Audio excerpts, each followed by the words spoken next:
इतिहास का अनसुना सच। तैमूर लंग बहुत ही निर्धन लड़का था।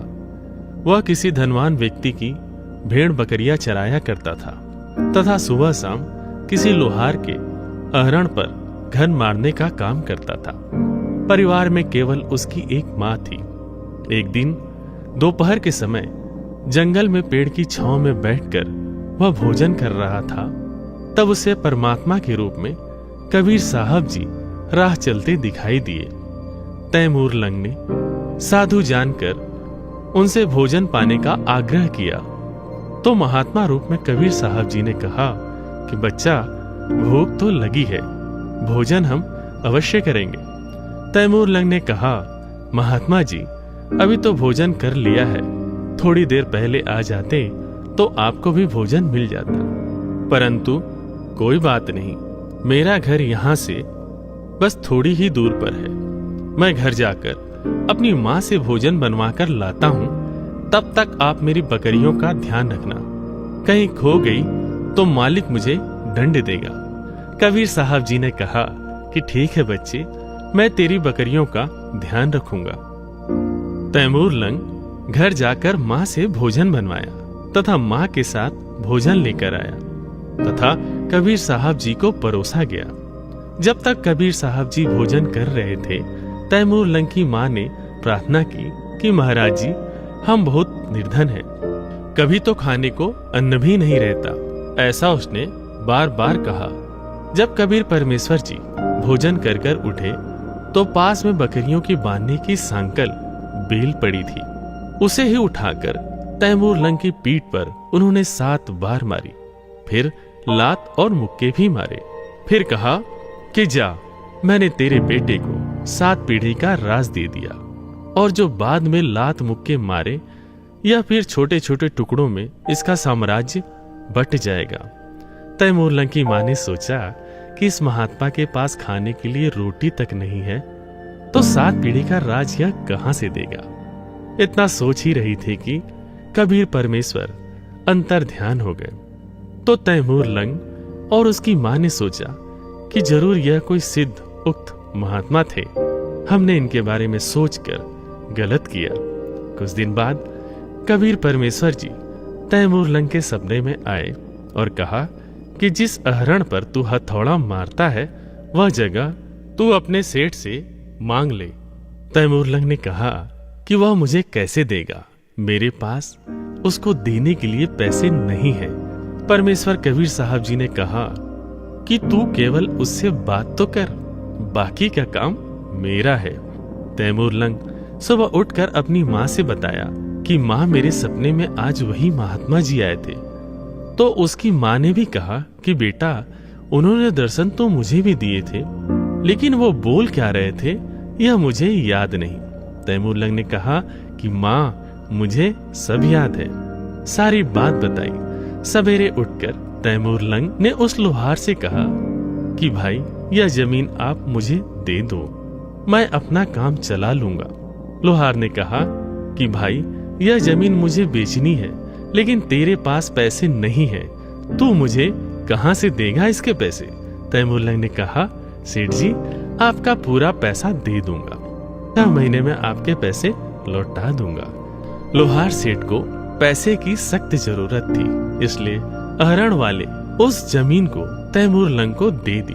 परमेश्वर कबीर साहब जी ने तैमूर लंग को बताते रहे कि इस जमीन के चारों तरफ दीवार बनाकर इसके नीचे जो धन गड़ा हुआ है वह धीरे धीरे निकाल ले और अपना काम चला ले। तैमूर लंग ने वैसा ही किया। उस धन से कुछ कुछ घोड़े खरीदे और बेचने खरीदने का व्यापार करने लगा। लोग सोच रहे थे कि तैमूर लंग का तो धंधे ने हाथ पकड़ लिया, यह तो निहाल हो गया, लेकिन वह तो कबीर परमेश्वर की कृपा से धनवान हो रहा था। एक दिन तैमूर लंग जंगल में जा रहा था। कुछ दूरी पर उस गांव की एक लड़की कुछ काम कर रही थी। उधर से किसी राजा के सैनिक आए और लड़की को उठाकर ले जाने लगे। तो उस बहन ने आवाज लगाई, रे भाई तैमूर लंग, मुझे बचा ले, रे भाई तैमूर लंग, मुझे बचा ले।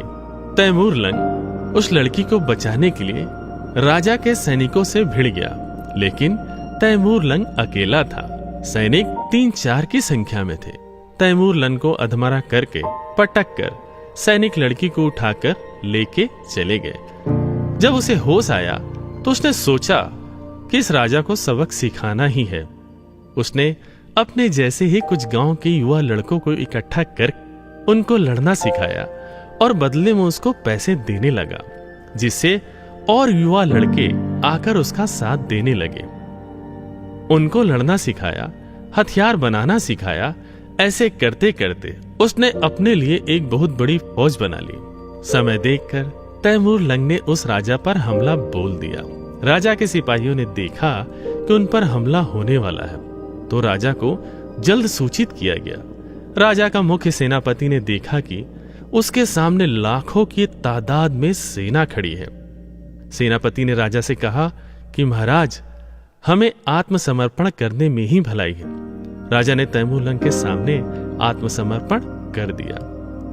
तैमूर लंग उसे मारने गया तो उसे कबीर परमेश्वर की बात याद आ गई कि जीव हिंसा नहीं करना है। इसलिए राजा की जान उसने बख्श दी और कहा कि यह राज्य छोड़कर वह चला जाए। उसने ऐसा ही किया। कुछ समय बाद दूसरे राजा के राज्य में जाकर उसे भी जीत लिया। ऐसा करते हुए तैमूर लंग ने ईरान इराक को जीतते हुए मध्य एशिया से लेकर पश्चिम एशिया तक अपना साम्राज्य स्थापित किया। उसने भारत को भी जीता और दिल्ली को अपनी राजधानी बनाई। समय उपरांत उसका तीसरा पोता बाबर को साम्राज्य देकर वह चला गया। इतिहास गवाह है कि तैमूर लंग से लेकर औरंगजेब तक तैमूर लंग की 7 पीढ़ी ने दिल्ली पर राज की और उसके बाद समय के साथ साम्राज्य छोटे छोटे टुकड़ों में बट गया। कबीर साहब जी ने निर्धन तैमूर लंग की एक रोटी खाकर उसे 7 पीढ़ी का राज बख्शीश दिया। इसलिए कबीर परमात्मा ने अपनी वाणी में कहा है कि रोटी तिमर लंग को दीनी, ताते 7 बात साही लीनी। तैमूर लंग को 7 पीढ़ी का राज देने वाले वो अविनाशी परमात्मा कबीर साहब ही है। अपनात्माओं, तैमूर लंग से लेकर औरंगजेब तक 7 पीढ़ी यानी 7 पीढ़ी ने राज्य किया। औरंगजेब के बाद दिल्ली का जो राज्य था वो छोटे छोटे टुकड़ों में बट गया था। परमात्मा ने एक रोटी खाकर तैमूर लंग को 7 पीढ़ी का राज दे दिया। अब यूँ तैमूर लंग बकवादा में पड़ गया, भगवान भूल गया, घड़ी माया होगी थी। फिर परमात्मा मिले इसको। एक दिन शिकार में गया हुआ था ये, और इसको एक चमत्कार किया इसके साथ और इससे पूछा कि तू 2 कौड़ी का आदमी, राज भूल गया भगवान को। उसके बाद तैमूर लंग परमात्मा से अक्षमा याचना की, नए सिरे से उपदेश लिया, फिर अपनी भक्ति अधिकारी बना।